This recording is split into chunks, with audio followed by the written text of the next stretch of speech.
With Mike Mayock being fired, this really could be the end for Rich Bisaccia.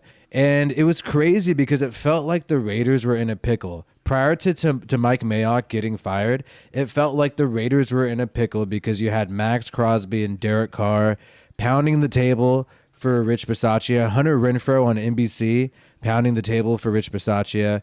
And he seemed like the favorite to get the job, at least among players on the team. And so you thought after you make the playoffs, maybe you get the job. But with Mike Mayock being fired, I really do not think Rich Bisaccia has much of a chance. Mike Mayock is the one who gave Rich Bisaccia the promotion. He was the one who gave him the job, and now he's done. So it looks like maybe Rich Bisaccia was just sort of a Band-Aid transitional guy.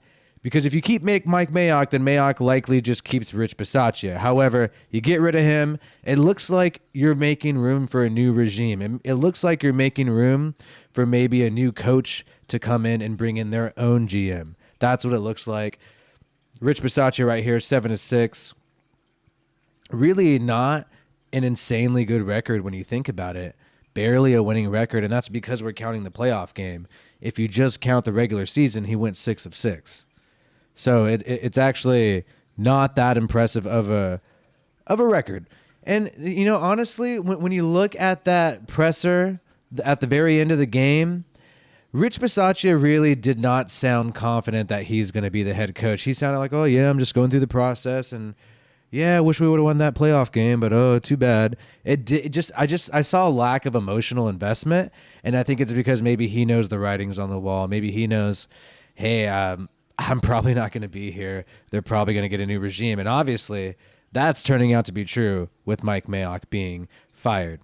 So, Raider Nation, what do you think? Should we still keep Rich Bisaccia? Let me know in the chat right now, yes or no. Should we still keep him despite firing Mike Mayock? Or do we need to bring in a new coach? Do we need to bring in a new regime? Let me know. However, Rich Bisaccia did say he is going to meet back up with Mark Davis, and he will have an interview. This is what I think. Maybe somebody big is coming in. Maybe somebody big time is coming in. Perhaps I was wrong about this Jim Harbaugh thing. Maybe it's more likely than I could have ever even imagined.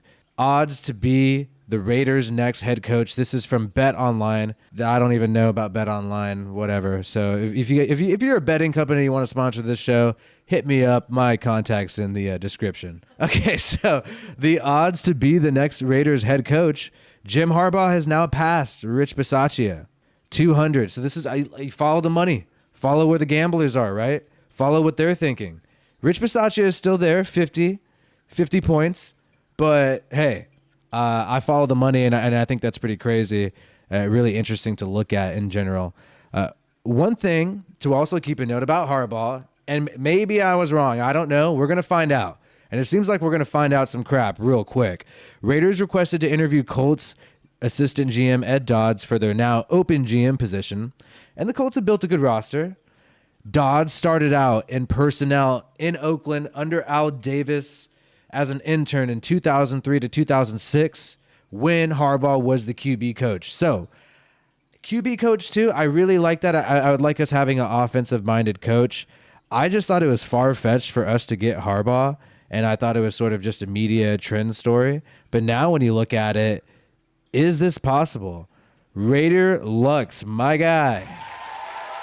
Shout out to you. Dorsey and Harbaugh is what he thinks. John Dorsey. Hey, I like the roster that the Browns built. When Dorsey pulled Kareem Hunt, whoa, you knew that was awesome. But this is pretty interesting right here. So maybe Harbaugh could come in. The odds are in his favor in the betting line. And Ed Dodds is being interviewed for the Raiders. That is for sure on the record. The Raiders also have a top in-house candidate. We talked about this a little bit earlier. DuJuan Daniels. This is what Ian Rappaport is reporting. And Rich Bisaccia is still going to have an interview for the head coaching job. And Rich Bisaccia said they'd talk by the end of the week. So I anticipate Friday Mark Davis has his interview with Rich Bisaccia. Who knows exactly what day he has the Mayo interview? We know it's set. We don't know exactly what day. Rich Bisaccia still has a shot. But it's looking like the odds are turning more so into a Harbaugh favor. But we'll see what happens, though. We'll take a look at it. really want to get into this Josh Jacob Instagram story. Now, I don't like to be a gossip queen and all this stuff, but when certain stuff happens, you just really can't ignore it. Here's what's going on now. He just recently put this on Instagram, last day on here for a minute, and this is right after Mike Mayock is fired, so you have to wonder, what is this really all about, right? This is pretty crazy, the fact that he's just straight up posting this after some big news happens and says he's deactivating. Is it odd timing that he's deactivating just when Mike Mayock is fired, the guy who drafted him? Is it odd timing, or is it related? Is it related, right? Is it related? And even if, let's say it's not related, say he's deactivating for a different reason, then just wait till the next day. I mean, people are going to make a stink and you're going to draw too much attention. So wouldn't it be kind of smart to just wait till the next day? That way people don't think it's related to the Mike Mayock thing, unless he wants people to think that. But anyways, he wrote on here, last day on here for a minute, deactivating later. This is Josh Jacobs. And then he said, pray for my family. You can see it at the very bottom. It's kind of interesting. It's like, well, did something happen? But like I said, if something happened and it's unrelated to Mike Mayock, why wouldn't you just wait the next day, wait a little bit to make a point about that, right? When you do it like this, it makes people think, what the hell is up? You know, what is going on at this moment? So I just think it's bad timing. We'll look into it, though. Who knows what a new regime is going to do with the roster? I really hope we don't blow it up. So that's the question that we always ask ourselves. If there's a new GM, are you going to blow it up? Are you going to maintain? Are the Raiders rebuilding again? I don't think we rebuild. I think if a new regime comes in, it'll be like when Mike McCarthy took over the Cowboys, where it's not a rebuild. You keep a lot of the same roster, right? There's a lot of things in place that you retool and keep it going. Our buddy here showing some support for the channel. Love to see that. Justin Mucha. Mayock out. New head coach, whole new regime, like Green Bay offensive coordinator. Now, and that's the thing. It looks like there will be a new regime. And I think it makes sense that there's a new regime because Gruden was the previous regime. Without Gruden, the whole regime falls apart. Really, Mike Mayock doesn't make much sense without Gruden. Gruden hired Mike Mayock to be the face of the GM, to be his GM. Usually the GM hires the coaches, right? But this is an inverted relationship where John Gruden pretty much hired the GM. John Gruden was basically a co-owner of the team with Mark Davis for all intents and purposes. Like, he was the highest paid person outside of a player, and look at him go, right? Making all the decisions, hiring the GMs, firing Reggie McKenzie, who's interviewing with the Bears right now, by the way. Reggie McKenzie is getting an interview with the Bears, so we'll see what happens there.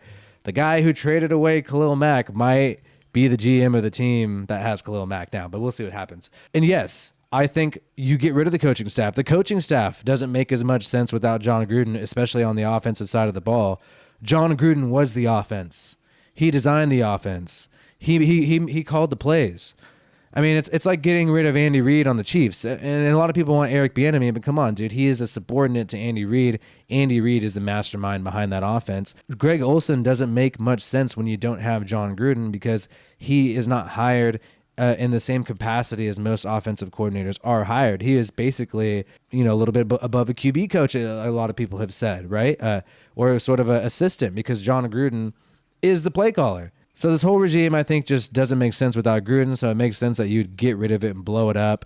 And Justin Mucha, I don't necessarily think we're going to blow up the players. We're going to get all new players, but definitely wiping the coaching staff. I would be shocked if they get a new GM who keeps the same coaching staff, all of Gruden's guys, and Rich Bisaccia as head coach. To me, that seems the most shocking and surprising at this point.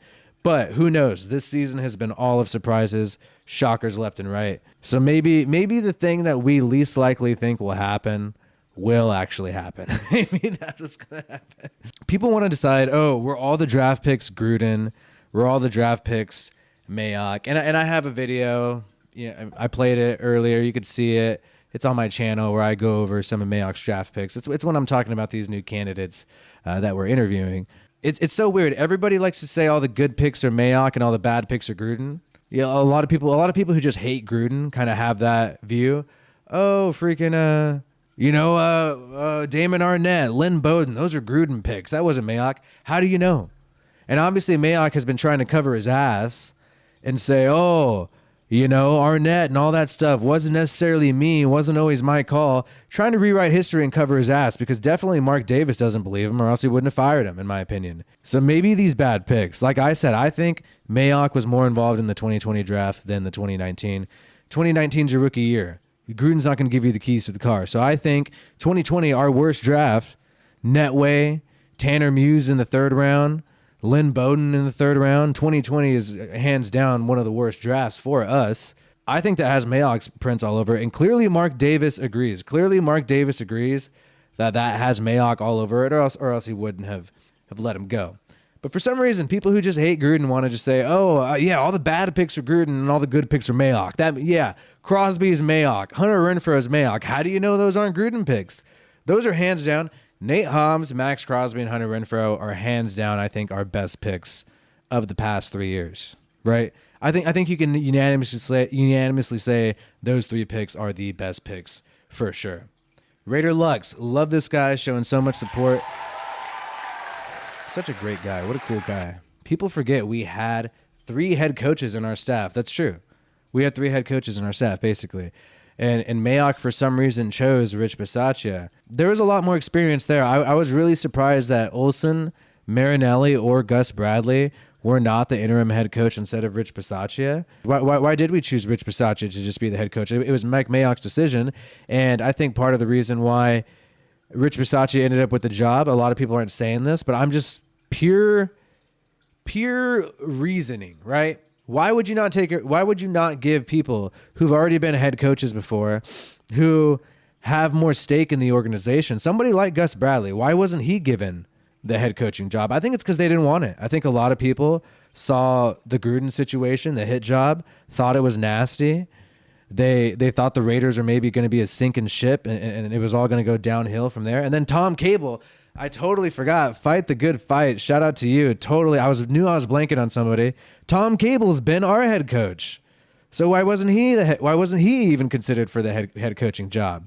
Maybe they didn't want it. Maybe Cable didn't want it. Maybe Gus Bradley didn't want it. Olsen didn't want it. Rod Marinelli didn't want it. These people who you think probably have more credentials, more credibility, more invested in the organization at the given moment. It was kind of odd. And the reasoning for Rich Bisaccia was that he's the greatest leader of all men, is what Mike Mayock said. After having Gruden, Rich Bisaccia is the greatest leader of all men. I don't know. That's just a little iffy to me. And another reason is because he's a special teams coach, so he's in contact with all the players. He talks to players from both sides of the ball. Look, you are special teams. It's not like he's talking to Crosby and Derek Carr all the time when you're special teams. Yes, he'll talk to people like Tyree Gillespie and Derek Carrier and stuff like that, people who are on special teams, but he's not going to talk to really the core of the team on both sides of the ball. So I think that was really odd. It makes you think maybe Rich Bisaccia was just taking this interim position, and it was meant to be a sinking ship, but lo and behold, Derek Carr leads this team to the playoffs. Think about it. I mean, I'm tough on Carr because I'm upset that we lost that game. I'm usually a Carr stan, but when you really think about it, we won 5 games with walk-off scores, walk-off victories. So to me, that says clutch QB performance, and it says that Carr pretty much willed an average or below average offense into victory, and the defense really stepped up this year. I will say the defense.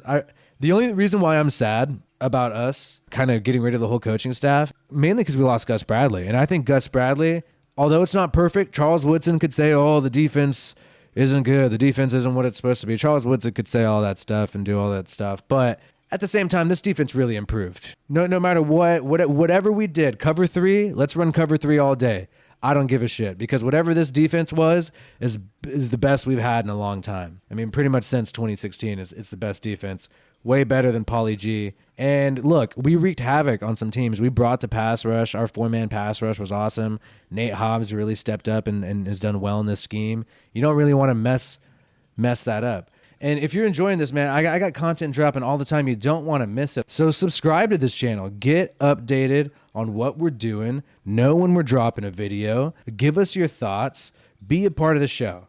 Be a part of the show. That's all I really want from the viewers, is just to watch the stuff and be a part of the show. So give us your thoughts and subscribe to this channel. Hear about videos immediately. We are at over 8,000 subscribers. We started this channel in March, and I have to say I am really proud of the success that we've had so far. And I hope you guys enjoy it. And